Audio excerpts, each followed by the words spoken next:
Vítám vás na tady dnešním webináři Citrix Mobile. Edward Plch ze společnosti System for You a vlastně pokusím se vám ukázat základ možnosti Citrix Mobile pro správu.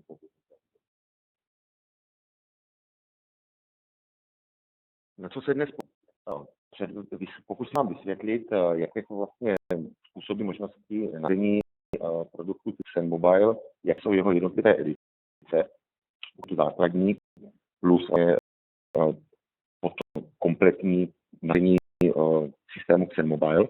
A samozřejmě proložíme to ukázkami, jak z administrativské kontrole, tak vlastně se vám pokusím ukázat, co se bude dít na samotném mobilním zařízení.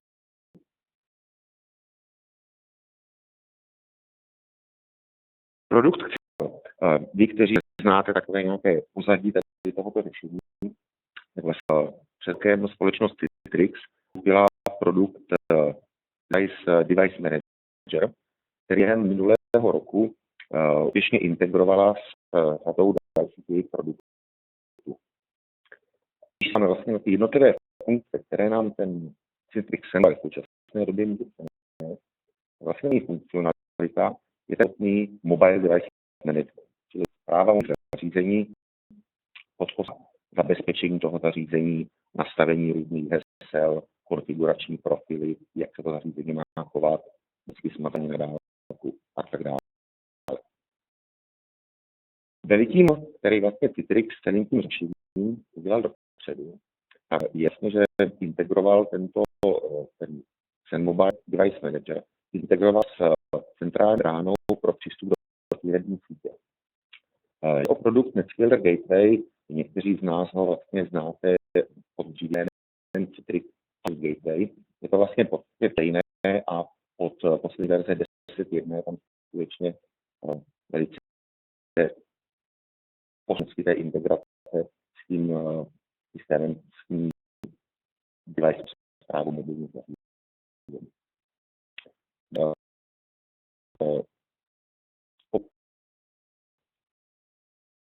Další, kterou Citrix zaintegroval, tak je mobilních aplikací a plus přístup a terminálové aplikace. Ukážu na závěr dnešního webináře, tak vlastně lze k zařízení bezpečně přistupovat a řídit uživatelské přístupy k publikovaným terminálovým aplikacím už ze systému Xen App, tak i ze systému Xen Desktop. Kterou vlastně Citrix přináší, tak je zabezpečení vašich vlastních aplikací. Jedná se o to, že v repování aplikací vzít aplikaci, kterou jsme si ve firmě vyvinuli, a zabezpečit ji tak, aby byla aplikace byla autorizovaná pro přístup do té firemní sítě přes NetScaler Gateway, aby měla zabezpečená kontejnerizovaná data a vlastně jsme bránili možnosti úniku firemních dokumentů, dat a tak dále už do cloudu, či do jakýkoliv uživatel tak někam položil a podobně. A takovou vlastně částí, kterou nám ten přináší, je vlastně správa obsahu na tom zařízení. Nám integrovaný e-mail a zabezpečený browser pro přístup do firemního internetu, to si ukážeme, plus pomocí systému File přístup na dokumentů a na SharePoint, kde se jedná o nějaké sdílené síťové disky, případně ten nativní SharePoint od Citrix. Citrix se nabízí ve třech základních edicích. Ta samozřejmě také z nejlevnější licencí edice, znamená MM Edition, ten samotný původní vlastně Zenprice produkt, ten Xen Mobile, tam umožňuje řídit mobilní zařízení, právě nastavovat konfigurační profily a tak dále. Čili vlastně tím my pokryjeme, dáte říct, tu firemní potřeby pro management a pro řízení tady těch mobilních zařízení. MDM Edition je řízení přístupu mobilních zařízení k Proactive Sync, k e-mailu, kalendáře, kontaktům, úkolů. Tím vlastně zabráníme například tomu, aby nemohl figurovat e-mailový uživatel ze zařízení, které vůbec registrované. Druhá se, to je přístup k aplikací na serverech, těm terminálovým na serverech XenApp, XenDesktop, potom integrace zavrepování těch aplikací, jak už se zná ten Worksmail, Worksweb a podobně. Mutation předpokládá vlastně, že to je jakoby integrace s nějakým MDM řešením. Jenom převážně jakoby zákazníkům, kteří už nějaké MDM řešení mají nasazené, mají nutnou potřebu vstupnit na mobilních zařízeních aplikace z XenAppu, případně z XenDesktopu.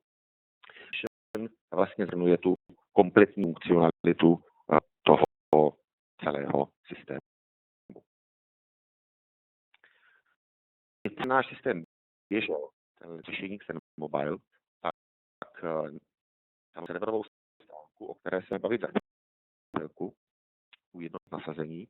Nicméně i na tom samotném mobilním zařízení, a teď to, co vykládám, platí jak pro Apple, iOS, tak i pro Android, tak existují 4 vlastně mobilní aplikace, pomocí které vlastně s tím systémem pracujeme a komunikujeme. To je Workzone. To vlastně slouží, je to ta hlavně pomocí které se připojíme do toho systému.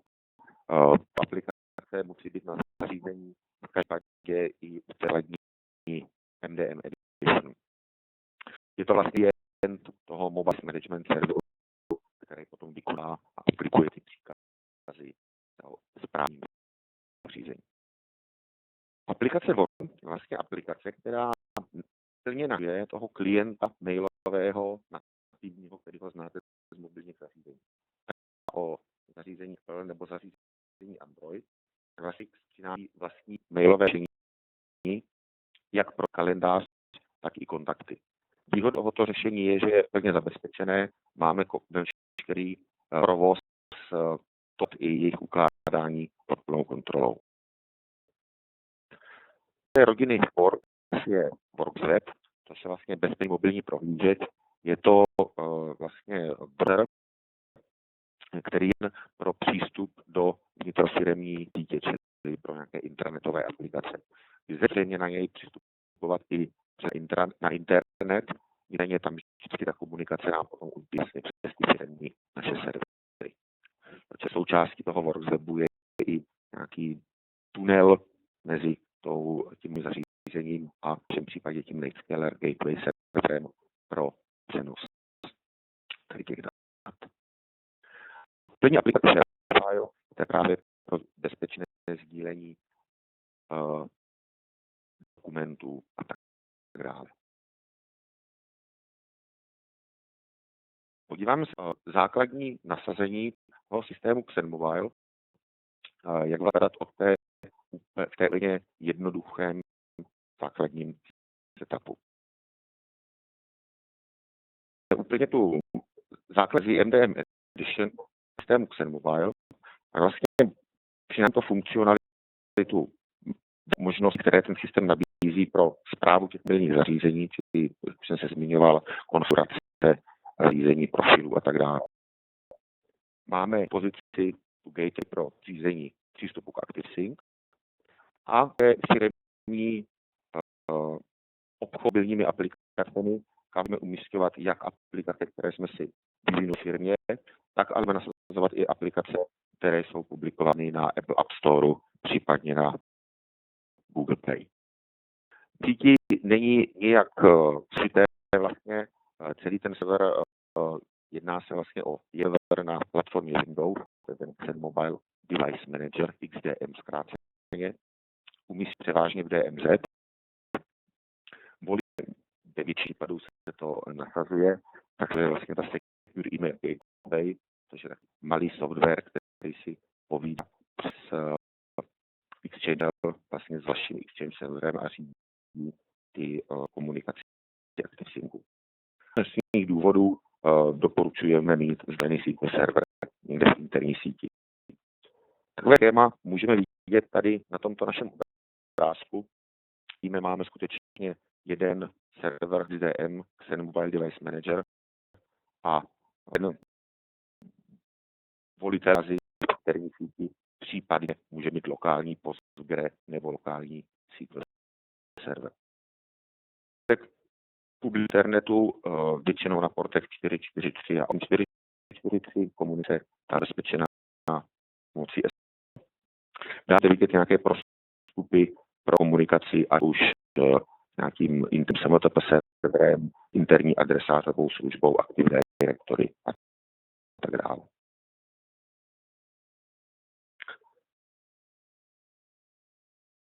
Vlastně to základní ovládání, jak ten Xen Mobile Device Manager, jak vypadá. Vlastně můžete vidět základní roli administrátorskou, pomocí které ten administrátor může zařízení spravovat. Vidíme na prvním pohledu té původní ovce grafy, které si můžeme sami volit, počet spravovaných zařízení, počet řízení, které neodpoví bezpečnostní politice a tak dále. Si tady všechno můžeme snadno a rychle zobrazit.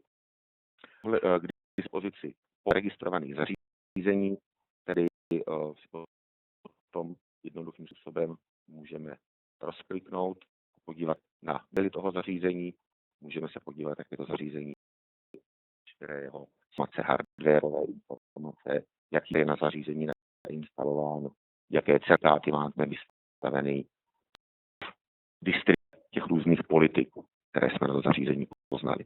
Znáte nějaké jiné MDM systémy, tak určitě myslím, že se bude schopni v té konzoli orientovat, je velice přehledná. Dispozici pro různé platformy, každou různých bezpečnostních politik a nastavení. Prostě těch nastavení je skutečně celá. Není tady včas jsme je detailně procházeli. Samozřejmě, pokud někdo potom budete mít zájem, tak nás kontaktovat, ukážu detaily, co všechno se dá tady s tím systémem dělat. Samozřejmě pomocí toho systému dále schopni do těch zařízení doručovat, jaké soubory, případně distribuovat aplikace. Když se podívá, jak vlastně vypadá ten samotném zařízení, tak představte si, máme tady pouze tu ikonu vlevo nahoře, ten Works Home. Je ta hlavní vlastně ikona uživatele. Se nám vlastně, že to zařízení je zaregistrované a nakonfigurované. Vlastně můžeme jít zde nastavení v profilech. Tady vidíme, že jsme to poslali nějakou kritiku hesla, vidíme, že jsme tam poslali klientský certifikát. Vystavili přímo tady systémem mobile jsme vystavili certifikát pro uživatele testovacího, pod kterým běžíme. Nicméně to napojit třeba externí certifikační autoru a využít certifikáty potom pro ověřování a tyto aktivity interního webu, VPN, čili potřeba a tak dále. Dále ohledně, jak to vypadá na tom zařízení, vám ukážu za chvilku u té plné edice, protože ono se skutečně překrývá. Tak.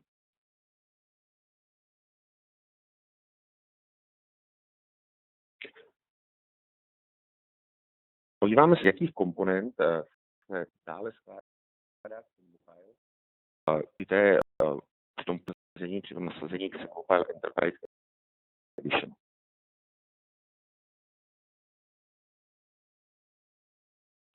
Když se tu, tak co nám vlastně ta Enterprise Edition přináší, tak je to kompletní funkcionalita, kterou nám přináší ta MDM Edition, čili zpráva těch zařízení, evidence jejich vynucování, různé politik, stání záležitosti, smazání zařízení a podobně.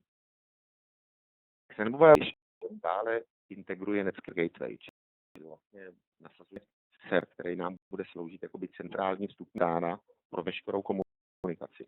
Ať už je o komunikaci e-mail, ať se bude jednat o komunikaci přístup na vnitrofiremní intranet, ale i třeba komunikovat nějaké vaší vámi nuté aplikace s backendovým třeba se SQLem nebo s nějakým set, který poskytuje webové služby. Další edition je zabezpečený aplikace Worksmail, zabezpečený e-mail, kanceláře a kontakty a zabezpečený browser Worksweb pro internetu. Další je potom publikace aplikací XenApp, případně aplikací XenDesktop. Můžeme, také zmiňoval, zabezpečit svoje vlastní aplikace či aplikace třetích stran, které si dodávají aplikace pro XenMobile zavrepované. A i zejména pro zákazníky, kteří už produkt Netscaler používají, tak je možná i integrace s tou plnou vlastně produkt scaler, který potom může sloužit jako firewall v případě nasazení high availability toho produktu. Ten produkt Xbile plně podporuje redundantní nasazení, vysokou dostupnost, možno load balancingu, čili tam potom je možno tady to funkcionality integrovat přímo s tím velkým scalerem. Když se podíváme na nasazení plné verze, tak oproti té základní se nám už trošičku rozšiřuje a pokusím se ty jednotlivá rozšíření udělat takové ten nezbytný základ, plus potom různé varianty, které systém vlastně dále rozšiřovat a přinést další funkcionality uživatelů. Funkcionalita toho systému v té Enterprise Edition fungujeme stejně jako u té základní MDM Edition, potřebujeme server pro ten Service Manager, to XDM. SQL server, tady v případě Enterprise Edition předpokládáme už, že se na tu bezpečnost bude více dbát, takže předpokládáme nějaký vzdálený SQL server interní síti a nasadit Netscaler Gateway. Netscaler Gateway je stejně jako ten XenMobile umístěný v delitarizované zóně a Citrix dodává ať už jako softwarovou, případně jako hardwarovou appliance. Komponentou, kterou potřebujeme, tak je Citrix App Controller, což je vlastně, který nám řídí určování aplikací, přístupy těch aplikací, komunikuje s tím Netscalerem, přístupová práva těch uživatelů k jednotlivým datovým zdrojům aplikací. Základní nasazení toho XenMobile, té Enterprise Edition, je, že budeme chtít publikovat XenApp, případně aplikace XenDesktop, tak jinak potřebujeme už stávající infrastrukturu XenApp, XenDesktop. Řada zákazníků už tento server používá, potřebujeme Storefront server. Což je Windowsová i IS-ková aplikace, lze taky záleží vždycky potom na scalingu, kolik uživatelů ten systém bude používat. Takže buď Windows server, ale lze doinstalovat třeba na nějaké už existující IS-ko. To je takový mezikus mezi uživatelem a ten app, případně XenDesktop servery. Ten Storefront publikuje ty jednotlivé aplikace, App Controller řídí jejich doručování na mobilní zařízení. Další rozdělení, které můžeme mít, v případě, že začneme využívat funkci pro content management, čili pro share file, čili správa dokumentů, přístupy k dokumentovým úložištím. Tam je potřeba další server, Storage Zone Controller, který vlastně opět řídí ty jednotlivé zóny a případně volitelně můžeme mít nějakou tu storefront infrastrukturu, by úložiště dat, nicméně je možnost i napojení na síťové disky, SharePoint a tak dále. A takže které je spíše v případě, že třeba už zákazníci Netscaler užívají, tak je možný propojení ještě s Netscalerem. Ten je taky přímo má konektor pro bezpečný přístup mailům, kdyby se používali nějakých důvodů tu aplikaci Mail. Může působit jako firewall, komplexní pro všechny mobilní zařízení, kde případně může dělat vlastně akceleraci SSL v případě nějaké větší zátěže. Tady u té Enterprise už jsem tady nemalovali obrázek, protože jakoby dnešní technické schéma, protože by bylo jako skutečně velice složité. Čili využili tady obrázek od Citrixu, schematicky naznačují to umístění těch jednotlivých komponent. Čili tady, že máme vlastně v DMZC umístěný ten Xen Mobile Device Manager a umístěný Scalers Gateway společně volitelně s tím XNC, to je ten konektor pro řízení e-mailu. V Integi máme Xen Mobile App Controller, to je to XMA, a ten vlastně přes Storefront dále kombinuje s aplikacemi Xen a Xen Desktop. A jako komponentu pro ten share file, tam máme ten share file Storage Zone Controller. Tak, přepnu na mobilní. Můžete vidět, tady mám nakonfigurovaný iPad, ve který proti systému Xen Mobile, proti té plné edici. Vidíte, na ploše už mám stažen nějaké aplikace, o mobilní aplikace, skutečně jakoby nativně vyvinuté pro mobilní zařízení, to je ten Hotmail a WorkZap.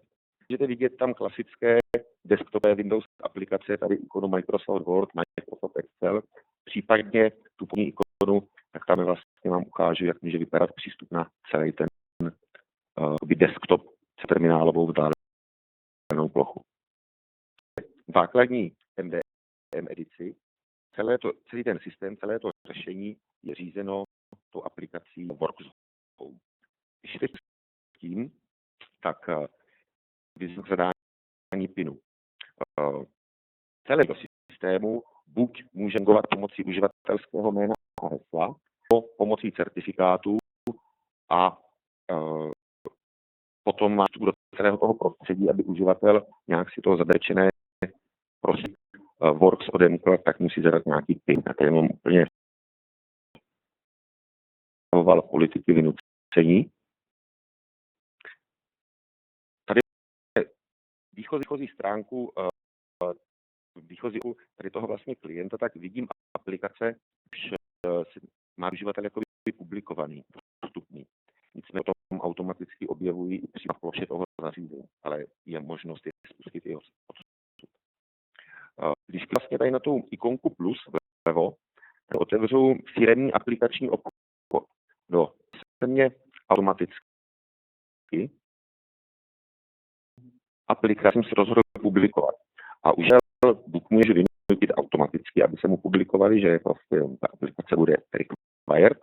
Případně můžu vlastně tady uživatel si klikne na plus a aplikace se mu automaticky přidá na plochu. Potom uživateli můžu dát nové aplikace nebo udělat takovou nabídku populárních aplikací, kterou si ty uživatelé mohou spouštět. Když se vlastně vám tady pustím, jak vlastně potom vypadá puštění například třeba toho Wordu, čili já si kliknu na ikonu Word, už se ověvací údaje ten PIN, protože jsem ho před chvíličkou zadával a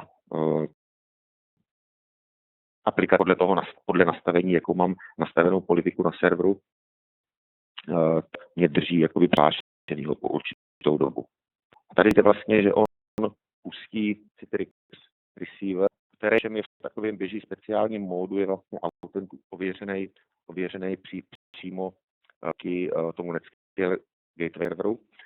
To vlastně, kdyby třeba se snažil na ten server připočíně, že mám na strojím zařízení nainstalovat Citrix receiver a vyplnil adresu serveru, tak mu to nepojede.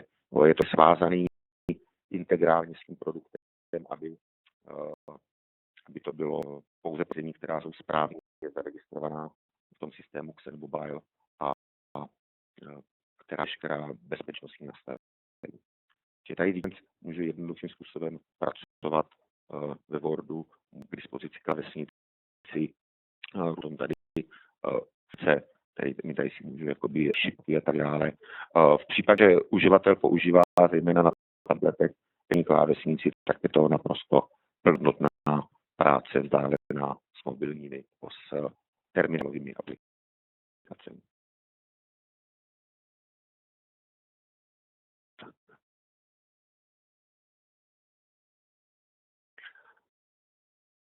Další částí tady tohoto řešení je klient pro e-mail, čili já ho mám tady klient opět přihlášený. Můžete vidět, že vzhled je, dá se říci, velice podobný tomu prostředí Apple iOS. Prostě uživatelé pracují v prostředí, na které jsou zvyklí, čili není ten klient nějaký velikánský změny. To je skutečně, když tady třeba kliknu nový mail, tak vidíte, že to skutečně jakoby téměř nějaký jedný odpor tomu, co uživatelé znají z toho nabídního prostředí Apple a Androidu. Irace Worksmail, která má potom vlastně kliknutí na tuto ikonu, tak potom sepínám mezi kalendářem, kontakty a e-mailem. Je samozřejmě potom možnost, protože tady celé to vlastně ty data, která na tom mobilním zařízení máme, šifrovaná v tom zabezpečeném kontejneru Works. Je samozřejmě, určitě by si někteří zeptali, co se děje s kontakty, synchronizovat vlastně tady ta poslední volba Swift Local Contact. Vlastně možné synchronizovat jakoby do těch nativních kontaktů, které jsou přímo v tom zařízení. Je to zejména z důvodu samozřejmě, aby když to sedí Works je zamčené ani telefonuje, tak abyste viděli, kdo volá. Čili to je vlastně kontakty si dělají taková výjimka tady z toho ty kontejnerizace z toho sandboxingu. Přepnu na ten kalendář, že skutečně taky i kalendář máme drobný tomu, na co uživatelé zvyklí z ověření. Tak, poslední aplikací, kterou Citrix dodává, tak je vlastně WorksWeb, což je browser, se kterým bych vlastně transparentně mohli jít do nějaké internetové stránky. Je engine, tady v případě iOS je engine Safari, aplikace je určitým způsobem zavetovaná pro zabezpečenou komunikaci s mobile.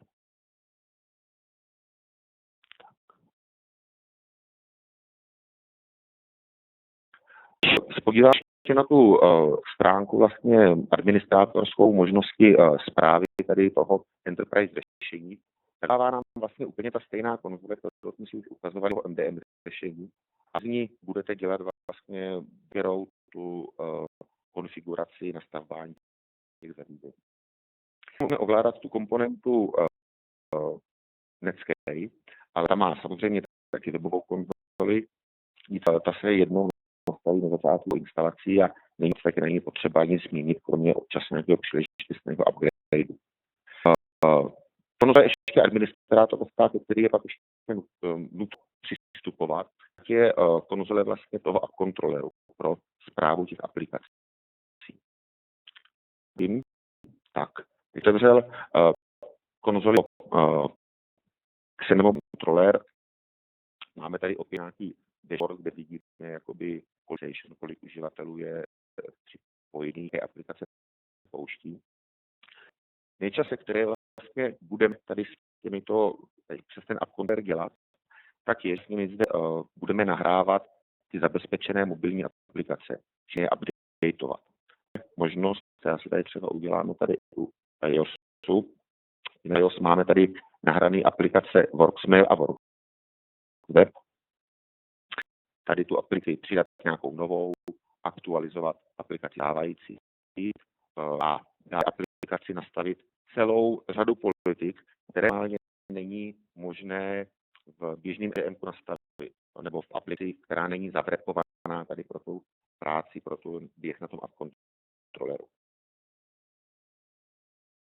Máme zde na tomto okně, můžete vidět, jaké základní nastavení rozdělení do kategorie, jaký zařízení je nutný. Chceme tu aplikaci navázat i na nějaké workflow. můžeme třeba, pokud se třeba bude týkat o nějakou citlivou intenzivní aplikaci, kterou uživatel může dostat až třeba pod schválením nařízení. Nastavit jakoby approval, že tady se na instalace, až když mu to někdo jakoby odsouhlasí. No, už požadavek, že jich zkusí nainstalovat, nadřízený automaticky přijde schvalovací e-mail, on nalikne a pak teprve může být uživateli doručena. Vlastně spoustu možností, co může stavit, jak se ta aplikace bude chovat. Čili třeba vyžadovat například, že ta aplikace bude fungovat pouze, komunikovat pouze na Wi-Fi. Což má rozhodně význam třeba v případě, že máte uživatele, kteří třeba testují, aby se omezili roamingové poplatky. Můžeme nastavovat různé vlastně chování, co ten uživatel může dělat. Jestli třeba z této aplikace, jestli můžeme jako dělat třeba copy-paste, v našem případě restricted, znamená, že můžeme dělat copy-paste pouze zabezpečenými aplikacemi. Můžeme dělat nikam nezabezpečeného prostředí, mimo zabezpečený kontejner. Můžeme různé restrikce, ta aplikace smí třeba vyvolat kameru, jestli smí pustit mikrofon a tak dále. Máme tady skutečně, můžete vidět zablokování do cloudu dokumentů a tak dále. Čili jsme skutečně schopni velice jakoby detailně nakonfigurovat, jaká ta aplikace bude mít přístupový práva a co s ní uživatel bude smět dělat. Taky je, že vlastně my jsme schopni předkonfigurovat tu aplikaci, než ji uživatel začne používat. Jakmile se uživateli ta aplikace nainstaluje, tak už nemusí zadávat žádný mail serveru, tak pokud budeme mít ověřování mailem, tak zadává pouze heslo. V případě certifikát, tak nemusí zadávat vůbec nic. Aplikace se mu po registraci zařízení automaticky instaluje a bez problému použít.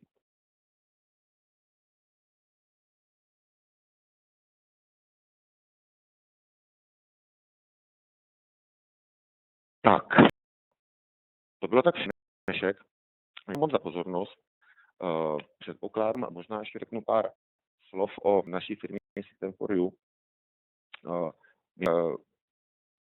Zaměření čistě na jednu mobilní technologii. Skutečně to naše portfolio je poměrně široký a takovým naším krédem, který se snažíme vždycky přistupovat při práci se zákazníky, tak hlavně potřeby toho zákazníka.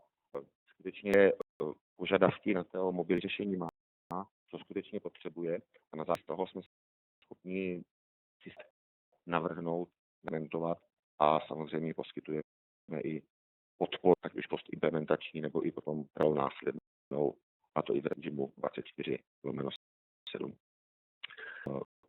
Budeme velice rádi, pokud nám napíšete nějaké následné dotazy na tento webinář.